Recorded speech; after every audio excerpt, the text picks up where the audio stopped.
You are listening to Unstoppable Actors, the essential podcast for ambitious, aspiring actors. With me, Louise, the artistic director of Standby Method Acting Studio.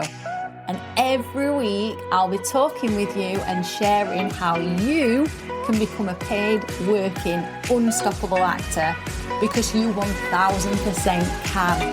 An acting career is doable. Are you ready? Hello, and welcome to another episode of the Unstoppable Actors podcast. As always, I am so excited to have you here. I've got so much to dive into today. We're going to be talking all things self-tapes because, let's face it, self-tapes have absolutely boomed since the lockdown days, and they can fill some of you with a lot of dread for a lot of different reasons. I mean, firstly, you're excited because, woohoo, you've got an audition. How exciting. But then it's like, oh my God, I've got work and I've got my life commitments. For some of you, you've got children. It's like, how the hell do I actually juggle it all? How do I manage my time and create a quick connection to the character and do my absolute best and getting submitted on time to make sure I don't get overlooked and make sure I feed the kids, feed myself, get to work and do everything else that you've got to get done in your day-to-day life? Well, don't worry, I've got you sorted. Chill, relax. We're going to get through this. I've got 3 of the best exercises to share with you that will help you capture your best self-tape in less than 3 takes. Can't wait to dive into this with you. But before I do, as always, I'm just going to give you a quick intro because some of you are brand new to the Unstoppable Actors podcast, and I'm so excited you've found us. So let me share who I am. I'm Louise. I specialise in method acting and the business of acting, and I've been coaching actors for the last 13 years. I can't even believe it's been that long. Time flies by when you're having fun, hey? But yeah, I've been taking them from unknown actors with 0 experience, a blank CV, not a Scooby with how to get started, and I've helped them go all the way into Netflix dramas, Amazon Prime films, TV soaps, stage plays around the world. I mean, yes, I've even had a student perform a stage play in Tenerife. How exciting. I myself have performed Shakespeare over in Dubai. How exciting. And I've also helped my students get signed by some absolutely incredible agents. So you're in good hands. And for those of you that are returning, welcome back. I always love having you here. Firstly, I just want to give a big shout out to Connor, who sent me an email. And by the way, if you really enjoy this episode, please do drop me an email. It's louise@standbymethod.com. So Connor said, your episodes have been great at picking up my motivation anytime I feel it slumping, not only in terms of my acting, but with everything else as well. I really feel like you would also make a good life coach as well as an acting coach with some of the messages you spread and your energy. One episode in particular resonated with me this week, the 10 best jobs that allow for audition time. I'm an ex-science teacher and I got out of that career because of similar reasons to what you described with the supply teaching. It just took over my life and wasn't enjoyable anymore. That's why I started acting, and I did supply teaching for a time, but it still wasn't for me anymore. I'm also doing like you have in the past and having to use universal credit to get by, but this is just a stopgap until I achieve my goals. I'm also looking into other work to keep myself afloat. I don't know if this is useful or has any particular purpose behind it, but I just wanted to share some of my thoughts about what you do. Of course it is useful, Connor. I love getting emails like that because it's for people like you that I make these episodes. As I always say, I'm sat recording them and I never really know who I'm recording them for. So when I get an email like that, I just absolutely love it because it spurs me on to keep making them and to keep helping people like yourself. And I also want to give a big shout out to Nova as well. So Nova enrolled in the Business of Acting bootcamp, and we had our first bonus class on Monday evening, and she showed up to it. And just before the class ended, she said, Louise, I've got something I really need to say before the class ends. And I was like, okay. She was like, I just want to let you know that the very first time I listened to the Unstoppable Actors podcast, I was on the bus. She said, I was just on Spotify, just typing in acting, and Unstoppable Actors came up. She said, and I listened to your intro and I felt so empowered and I just knew I could make an acting career happen. And I had the biggest smile on my face ever, because I was like, oh, wow. Like, it's so exciting to be able to motivate so many of you and inspire so many of you. And I'm so truly grateful that you keep tuning in and that you share how the Unstoppable Actors podcast is helping you and changing your life. So please do get in touch and let me know, because I absolutely love reading your emails, and I could be reading one of yours as well on the next episode. Should we get on with self-tapes? Should we get on with knowing what it takes to capture your best self-tape take in 3 easy steps? Well, first of all, shall we just figure out what a self-tape even is for those of you that don't know? A self-tape is literally, as it says on the tin, it is you taping yourself doing an audition. And you usually do this using your smartphone in your house. So you don't go into a room to an audition, you don't travel anywhere to do an audition, you literally do the audition yourself in your house, in your own time, recording it on your phone, and then you'll send it off to a casting director. Now, there are tons and tons of pros and cons with self-tapes, and I'm just going to reel off a few, but this is not an exhaustive list. So the pros of self-tapes is that you can do it in your own time. Woohoo, how exciting. Fit it around your day job, fit it around your life commitments. Another pro is that there is no travel costs, because you're not going to London or Manchester or Liverpool or wherever you are in the world. You're not going to the big cities, so there's no travel to pay for. And there's no travel time, which gives you more time to prepare. And also as well, you can do as many takes as you wish with the self-tape until you are happy. Although I actually recommend not doing any more than 3, and I'll share with you why a little bit later in the episode. The other pro of this is that because it saves casting directors time and money spent on studio hire, it means they can see more actors, so you get more of a look in. But then the cons are, because the casting directors get to see more actors, there's more competition.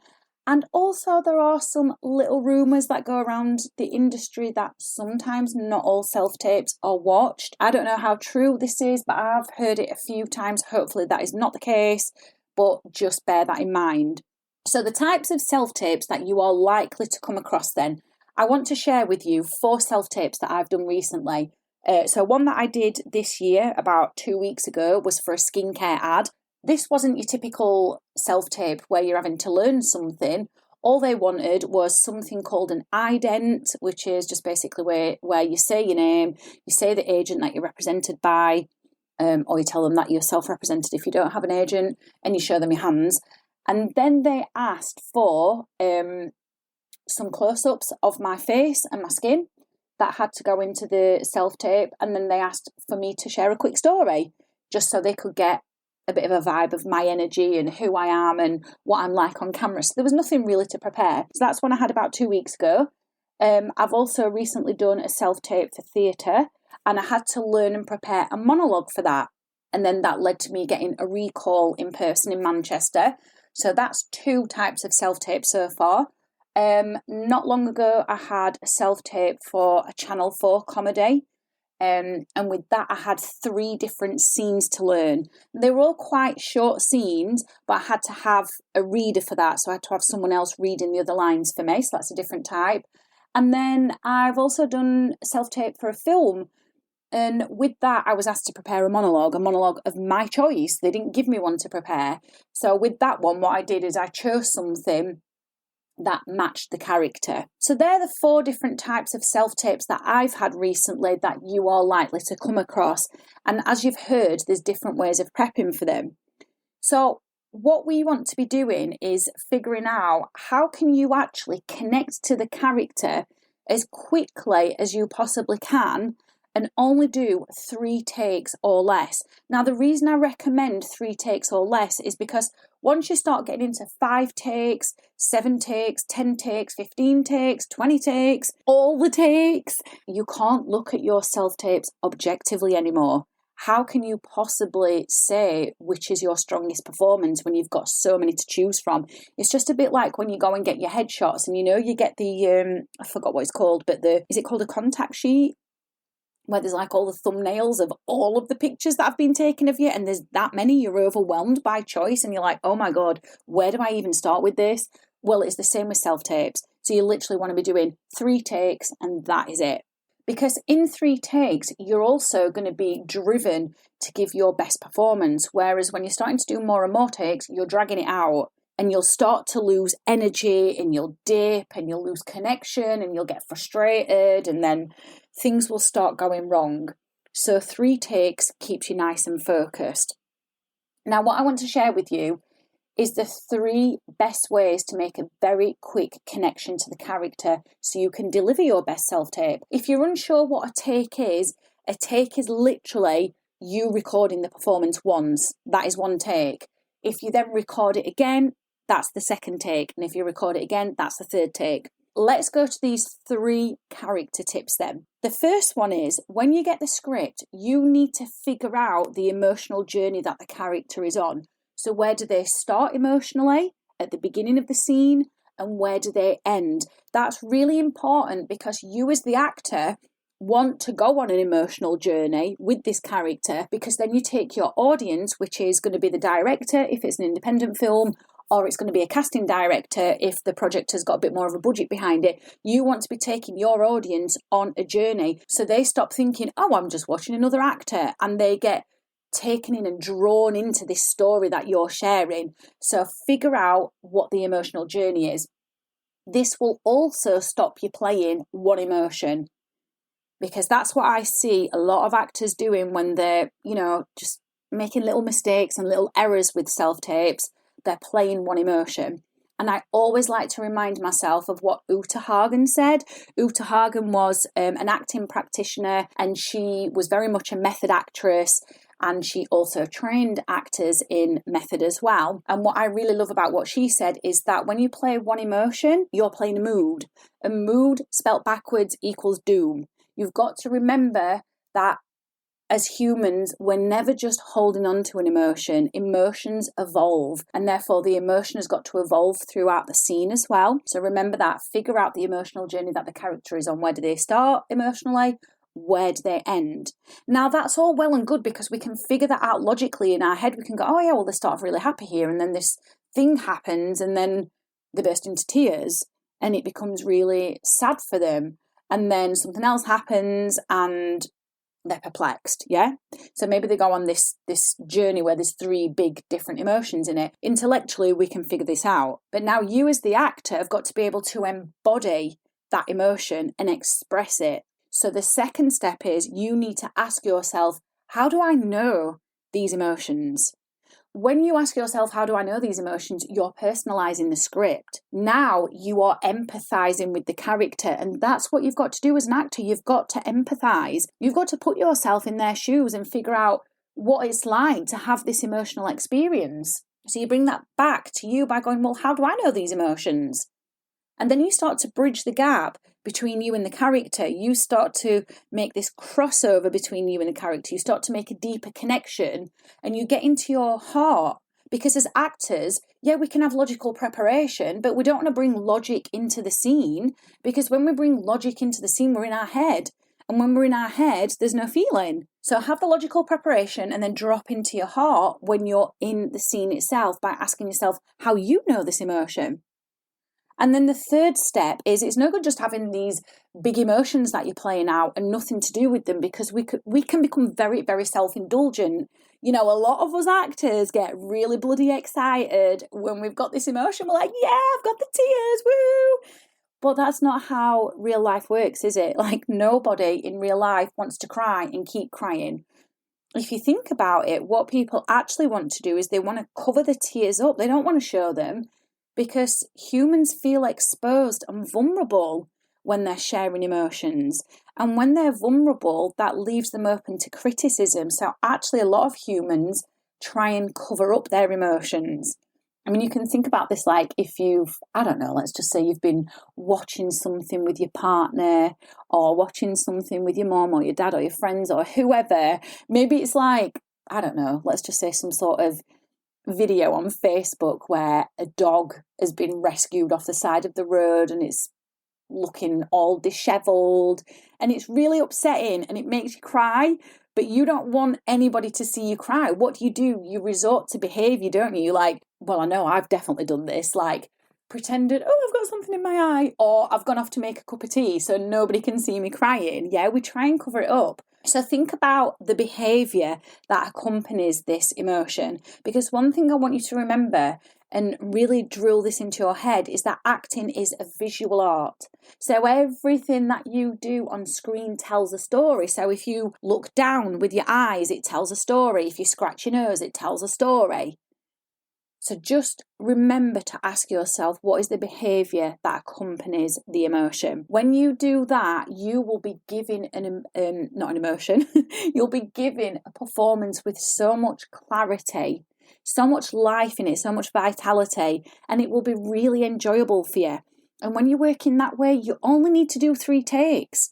And then what you can do is you can look at the 3 takes and go, okay, which was my strongest performance out of these? Which is more nuanced? Which am I bringing more to the table with? If you start going over 3 takes, you start getting cloudy. You can't make a good judgment call on this. I hope this has helped. Now, if you want to take what I've taught you further, we have a self-tape method acting challenge coming up, and it starts on Monday the 5th of June and it is running for 2 weeks. I'm so excited about this, and I would love you to come and join the wait list, which you can join by clicking the link underneath the description of this episode. So in this self-tape method acting challenge, I'm going to be taking you step by step through the exact method acting exercises that I use with my self-tapes when I do them, and which I've used with my acting students when they've been auditioning for things like Coronation Street, Emmerdale, Hollyoaks, ITV dramas, stage plays, and they've got recalled and even offered the role. So I'm going to be showing you, I'm going to be demonstrating the exercises, showing you how to do them. I'm going to show you how to set up a self-tape correctly, and then you're going to be given a script and a character to prepare with another actor, and you're going to submit it as if it's a real audition, and then I'll be offering you feedback on your self-tape. This is going to go a long way in helping you deliver confident performances with self-tapes. You are going to feel like you have left everything on the table that you possibly could and given an amazing impression of yourself as an actor when it comes to the real deal, when you're really asked to do a self-tape. So my students, as I've already said, they get called through to the 2nd and 3rd rounds. They then get asked to go in person after the self-tape to do an in-person audition, and they get cast in TV shows and stage plays. So come and join the waiting list. If you join the waiting list, you will be one of the first to hear when the self-tape method acting challenge opens for enrolment. So the link is below this episode. I really hope you've enjoyed it. If you have, also do consider leaving us a review or rating us, because it allows me to help more lovely actors like yourself. And I will see you in the next episode. I have absolutely loved hanging out with you, and I really hope you enjoyed this episode of Unstoppable Actors, the essential podcast for ambitious, aspiring actors. Now, if you did, I'd really love you to subscribe so you never miss an episode, and leave a review.